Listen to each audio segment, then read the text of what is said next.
Ma'am साहब। क्या है? अबे चुप मेम साहब की तुम। मेम साहब आपको गाली दे रहे हैं। क्या पी लिया हो गया जो काला चश्मा लगा रखा है? दरवाजा खोलिए और बाहर आइए। नहीं खोलूंगी, मेरा कोई कसूर नहीं। मैं कसूर की नहीं, आपके गुरूर की बात कर रहा हूं। आपके बात करने का तरीका कौन सा अच्छा है?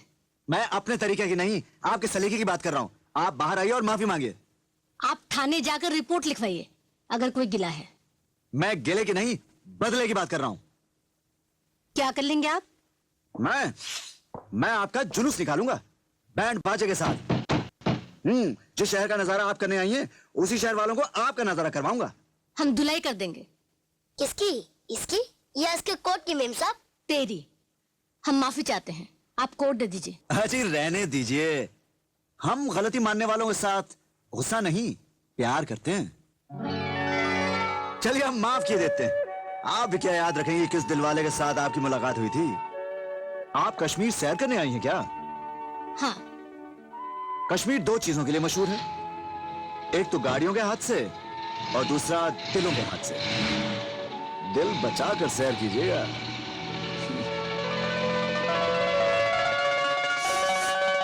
ट्रांसफार्मर से आग के शोले निकले, ट्रांसफार्मर जल गया। तुम्हें शिकायत किसी में आता क्या है? ये तुम्हारी रिस्पॉन्सिबिलिटी है। अगर तुम हर महीना चेक कराते तो आज ये नौबत नहीं आती। मैडम, मैं 4 दिन के अंदर अंदर चंडीगढ़ से नया ट्रांसफार्मर लेकर आऊंगा। जब तक सारे फल सड़गल नहीं जाएंगे। तुम जानते हो हमारे स्टॉक का कितना नुकसान होगा? तुम लोगों को तो प्यास लगने के बाद कुआं खोदने की आदत पड़ गई है।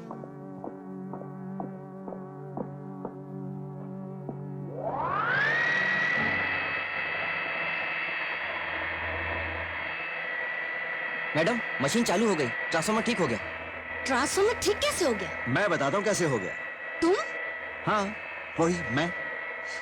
बात यह है कि आपके ट्रांसफार्मर में छिपकली घुस गई थी, जिसके कारण शॉर्ट सर्किट हो गया था। अच्छा तुम जाओ अपना काम देखो। और सुनो, प्रकाश जी के लड़के सूरज आए हैं, तुम्हें कह देना हमारे गेस्ट हाउस में मिले। जी मैडम। हाँ, तो तुम्हारा नाम क्या है? क्या आपका नाम आरती देवी है? हम हमारे नाम की नहीं, तुम्हारे नाम की बात कर रहे हैं। मेरा नाम बादल है। क्या आपके पिता का नाम लाला करण सिंह राठौड़ है? हम हमारे पिता के नाम के नहीं, तुम्हारे काम की बात कर रहे हैं। क्या काम करते हो? मैं इंजीनियरिंग ग्रेजुएट हूँ। हर किस्म की मशीन मरम्मत करता हूँ, और खासकर टीवी के काम में तो मेरा जवाब नहीं। क्या आप दिल्ली से आ रही हैं? हम दिल्ली के नहीं, तुम्हारी नौकरी की बात कर रहे हैं। हमारे पास नौकरी करोगे? अगर आपके पूछने का तरीका कुछ प्यारा, कुछ मीठा, मेरा मतलब है कुछ इसी तरह का होता तो शायद मैं एक बार सोच भी लेता। सुबह तुम्हारा तरीका कौन सा प्यारा था? तुमने तो हमारे साथ बदतमीजी की थी।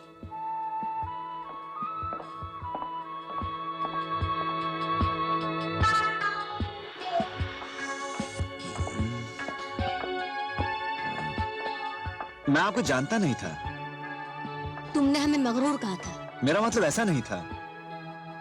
तुमने हमें बदसलीका कहा था। आप तो ज्यादती कर रही हैं। तुमने हमसे बदला लेने की धमकी दी थी। आप तो राय का पहाड़ बना रही हैं। तुमने हमसे माफी भी तलब की थी। उसकी माफी चाहता हूँ। मगर वो सब बातें हमें अच्छी नहीं लगी।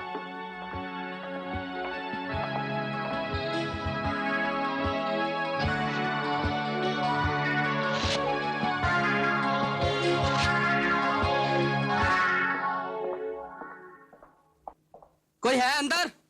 कोई हो न हो, मैं तो हूं। अरे सरदार जी आप? सूरज किथे है? वो तो बाहर निकला हुआ है। ओहो, मैं ओ सूरज दे बारे च नहीं, ए सूरज दे बारे पूछ रहा। ओहो, इस सूरज के बारे में? वो क्या है कि जब बादल आता है तो सूरज छुप जाता है। फरमाइए, मैं आपकी क्या खिदमत कर सकता हूँ? मैंने तेनू साफ साफ कह दिता सी, इसे हाथ मत लगाना। जब भी कोई प्रोग्राम देखता हूँ, स्क्रीन पर लकीरें ही लकीरें दिखती हैं। टीवी का बेड़ा कर। ओहो, आप चिल्लाइए मत। गुस्सा होने की कोई बात नहीं है। साफ बात तो यह है कि टीवी और बीवी में कोई फर्क नहीं होता। पता नहीं कब मूड खराब हो जाए और कब बिगड़ जाए। मैं अभी ठीक किए देता हूँ। लाइक तू इन्हू हाथ नहीं लगाना। सूरज नु कहो खुद इसनु देखे। सूरज? हाँ। बिगाड़ लीजिए अपना टीवी। आप ही का टीवी है, आप ही का पैसा। सरदार जी, मैं आपको राज की बात बता रहा हूं। काम मैं ही करता हूं, नाम सूरज का होता है। मेरे बगैर वो कुछ नहीं कर सकता, लेकिन क्या करूं, दोस्ती की है, निभाए जा रहा हूं। वो घड़ियाल है तो मैं लटकन, वो दिल है तो मैं धड़कन, वो दूध है तो मैं मक्खन।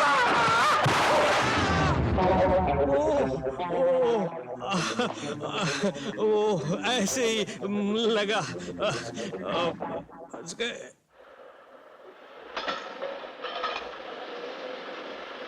हम सूरज को एक मौका और देना चाहते हैं। आप सूरज को बुलवा भेजिए। मगर मैडम, हमारे वकील ने कहा है कि उसने नोटिस का कोई जवाब नहीं दिया, इसलिए बातचीत की जरूरत नहीं है। हम कानूनन जमीन पर कब्जा कर सकते हैं। ये तो हम भी जानते हैं। वकील से कहिए सूरज को लेकर हमारे पास आए। मैडम, वकील साहब ने कहा है कि सूरज आपसे मिलने के लिए बिल्कुल तैयार नहीं है। सुना है बहुत ही घमंडी आदमी है। तुम जानते हो उन्हें? जी नहीं। तुम जा सकते हो। चलो। मेम साहब ये देखो।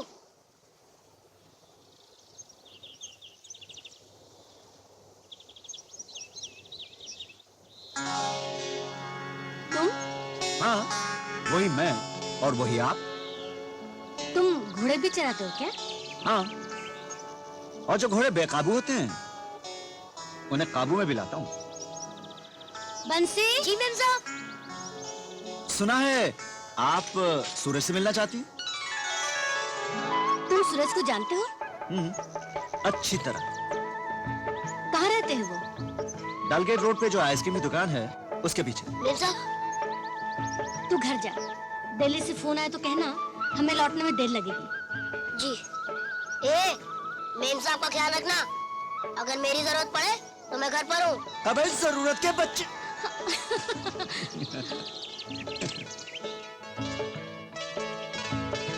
तुम कैसे जानते हो सूरज को? मैं उसका दोस्त हूँ। एक साथ पढ़े, एक साथ बड़े हुए। वो मेरे बिना कुछ नहीं कर सकता और ना ही मैं उसके बिना। बस यूं समझ लीजिए, मैं शरीर हूँ, वो मेरी आत्मा। तुम्हारे दोस्त कहाँ तक पढ़े हैं?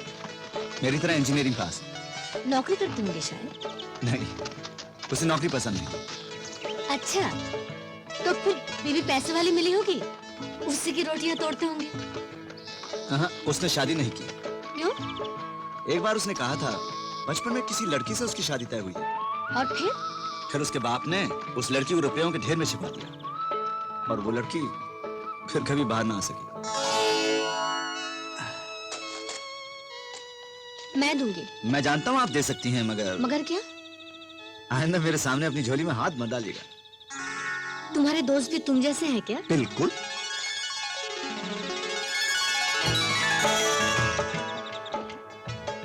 सुना है तुम्हारे दोस्त बहुत घमंडी है। हाँ, उसे अपनी खुददारी पर बहुत घमंड है।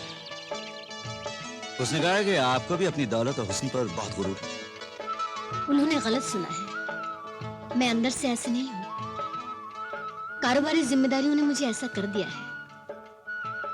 हुक्म गुरूर के बल पर ही चलता है।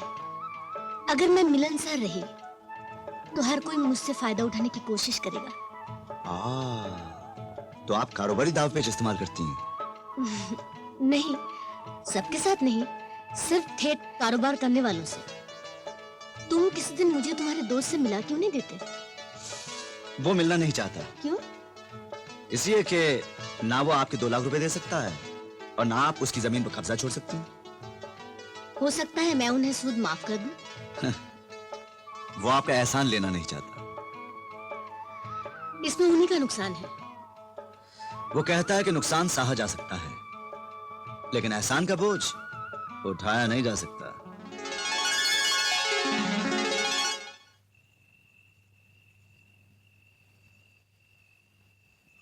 आरती मिली थी क्या? हाँ? आरती मिली थी क्या? हाँ, मिली थी। क्या कहा उसने? कहती है अगर मैं सूद माफ करने को कहूं तो माफ कर देगी। उसकी ये मजाल, भला हम क्यों माफ करने को कहेंगे? छोड़ दो वो जमीन, हमें नहीं चाहिए। तुम्हारे पिताजी के कितने एहसान हैं उन पर। मैंने पाला पोसा और कभी ये बात हमने जबान पर नहीं लाई। एहसान फरामोश। कश्मीर आई है और मुझसे मिलने भी नहीं आई। तुमने खाना बहुत कम कर दिया है। क्या हो गया तुम्हें? इसका मतलब है खाना या तो होटल में खा के आया होगा या किसी की मोहब्बत से पेट भर लिया होगा। ए बंसी, जी मेम साहब। आइसक्रीम खाएगा? जी मेम साहब। तो ये ले, डलगेट वाली दुकान से ले आ। अभी लाया। और सुन, उस दुकान से ये भी पूछना सूरज बाबू का मकान कौन सा है। पूछूंगा। आपके लिए भी आइसक्रीम लाऊं मेम साहब? हाँ, इसमें जितनी भी है लिया, मगर सूरज बाबू का मकान खुद देख कर आना। जरूर मेम साहब। अरे सुन तो सही, अगर किसी ने पूछा तो ये मत बताना कि मैंने पता करने के लिए भेजा है। ठीक है, मगर आप आइसक्रीम तो खाएंगे ना? ओह, मैं आइसक्रीम भी खाऊंगी और तेरा सर भी। तुझे याद है ना जो कहा है? हाँ याद है। इसमें जितनी भी आइसक्रीम है ले आऊंगा। ज़ू! ज़ू! ज़ू!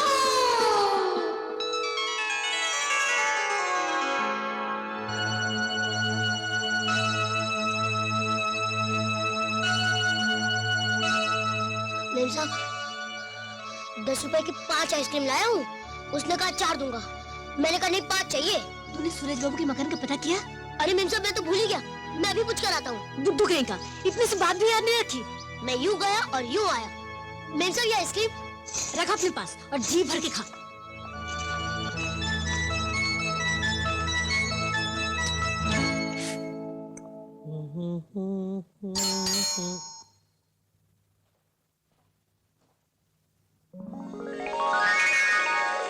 कौन चाहिए आपको? मैं माँ जी से मिलना चाहती हूँ। माँ जी एक रिश्तेदार के वहाँ शादी में गई है। क्या मैं उनका इंतजार कर सकती हूँ? हाँ हाँ, आइए ना, आइए। बड़ी मुश्किल से इतवार की शाम आती है और ये सत्यानाश करने आई है। बैठिए ना, बैठिए।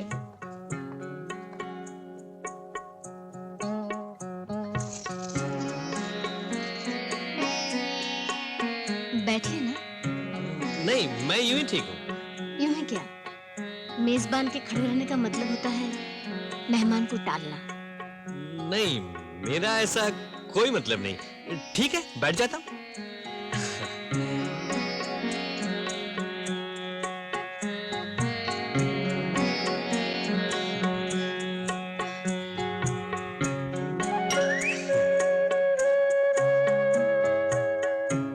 मुझे आरती देवी कहते हैं। आरती देवी? आरती देवी? ओह, आरती देवी। कहीं आप मुझसे नाराज तो नहीं? नाराज?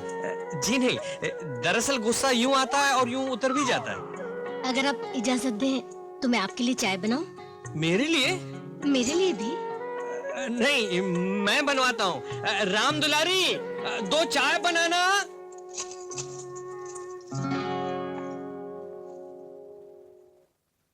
बहुत अच्छी तस्वीर है। किसने बनाई है? इस आर्टिस्ट ने सिर्फ 3 तस्वीरें बनाई। एक बंबई के प्रिंस ऑफ वेल्स म्यूजियम में है, एक सालार जंग म्यूजियम हैदराबाद में है और तीसरी ये है। इसको पूरी करके वो मर गया। बहुत ऊंचा चढ़ा था ना बनाने तस्वीर। अच्छा। आप तस्वीर देखिए, मैं अभी आता हूँ। जी।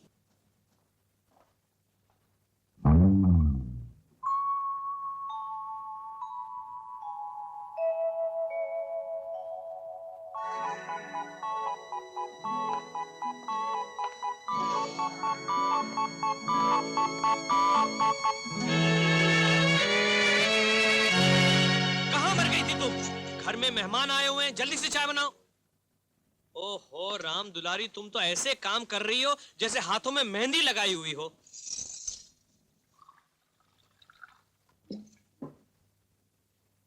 शक्कर कितनी चम्मच डालूं साहब?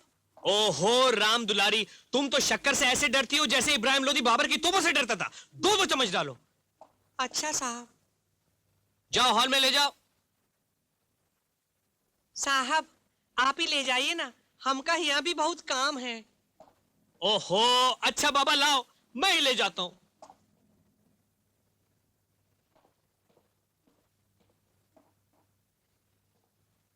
तुम लोग नौकर बन के आते हो और मालिक बन बैठते हो।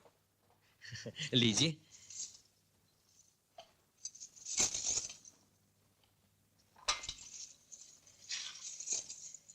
आपके दोस्त बहुत अच्छे हैं। जी, आज सुबह ही मैंने उसको दिल्ली भेजा है, क्योंकि मेरा इरादा टीवी का कारखाना खोलने का है। आपकी बहुत तारीफ करते हैं। बेवकूफ कहीं का। मैंने उसे कितनी बार कहा कि मेरी तारीफ मत किया कर। सुनता ही नहीं। भला आप ही बताइए, अपनों के मुंह से तारीफ अच्छी लगती है? इसमें कौन सी बुरी बात है? आप में जो गुण है वही बताते हैं। आप नहीं जानती, पहले मुझे खजूर के दरख्त पे बिठाएगा और फिर खुद जा बैठेगा नारियल के दरख्त पे। क्या करूं, दोस्ती की है, निभाए जा रहा हूं। मैंने तो सुना है कि लोगों से कहता है कि काम वो करता है और नाम बादल का होता है। उनका नाम क्या है? सूरज। नाम रख लेने से रोशन थोड़े ही हो जाएगा। और आपका नाम? बादल। सुना है आजकल मेरा नाम भी इस्तेमाल करने लगा है। तुम्हारा नाम बादल है? क्यों, कोई शक है आपको? बिल्कुल नहीं, मैं तो समझी थी कि तुम राम दुलारी हो। राम दुलारी?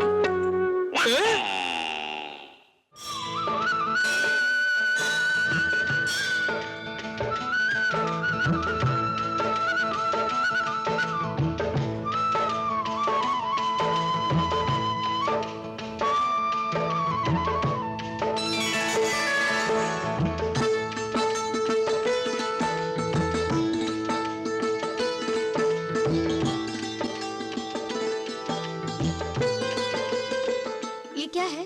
ये मन्नत का झूला है, जिसके बच्चा नहीं होता उस शाख से बांध दो तो बच्चा हो जाता है। और जिसकी शादी नहीं हुई हो तो ये चूड़ियां बांध देते हैं। और जिसकी बीवी पैदा नहीं हुई हो तो? उसकी बीवी पैदा हो जाएगी। चूड़ियां दीजिए। मेम साहब मुझे शादी नहीं करनी है। मेम साहब मुझे शादी नहीं करनी है। मेम साहब मुझे शादी नहीं करनी है। मेम साहब मेम साहब मेम साहब मेम साहब मेम साहब।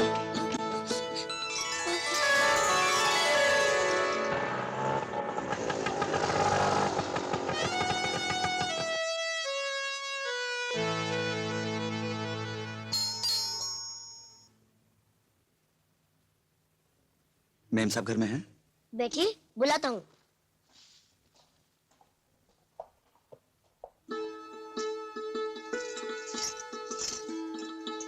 मेम साहब, वो आदमी आया है, वही कीचड़ वाला और घोड़े वाला। उनका नाम सूरज बाबू है। आइंदा उनका नाम इज्जत से लेना। चाय लाओ।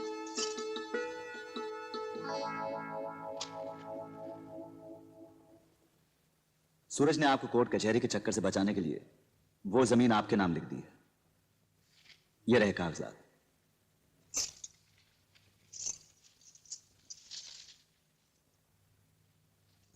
सूद मिलाकर कर्ज पूरे 2 लाख है और जमीन की कीमत मुश्किल से 1 लाख होगी। उनसे कहो कि जमीन के अलावा मेरे और भी 1 लाख निकलते हैं।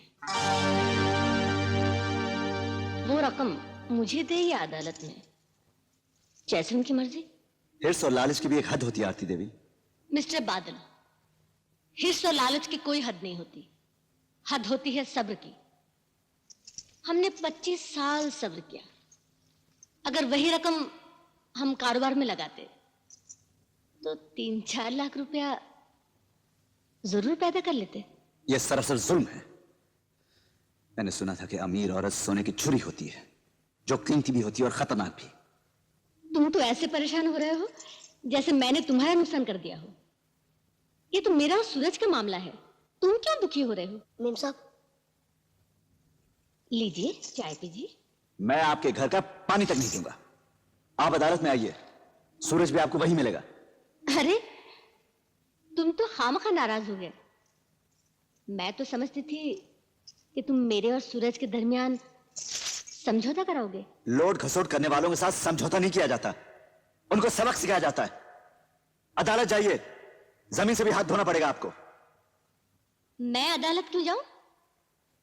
वो समझदार आदमी हैं। मैं उनसे खुद मिलूंगी। कैसे मिलेंगी? आप उसे जानती भी नहीं। मैं उन्हें तुमसे ज्यादा जानती हूँ और उनसे मिल भी चुकी हूँ। यह झूठ है। आप ना उसे जानती है ना मिली। हाजी साहब, क्या आप नहीं मानेंगे कि दिन को दिन कहने के लिए सूरज का दिखना जरूरी नहीं? तुम तो इतने यकीन के साथ कह रहे हो जैसे तुम खुद सूरज। हम कहते हैं मान भी जाइए। कैसे मान लूं? अगर मैं आपसे कहूं कि मैं खुद सूरज हूं तो क्या आप मान लेंगी? मान लूंगी, जरूर मान लूंगी। बल्कि ये कहूंगी कि आपको ये बात उसी दिन कहनी चाहिए थी जिस दिन हमारी पहली मुलाकात हुई थी।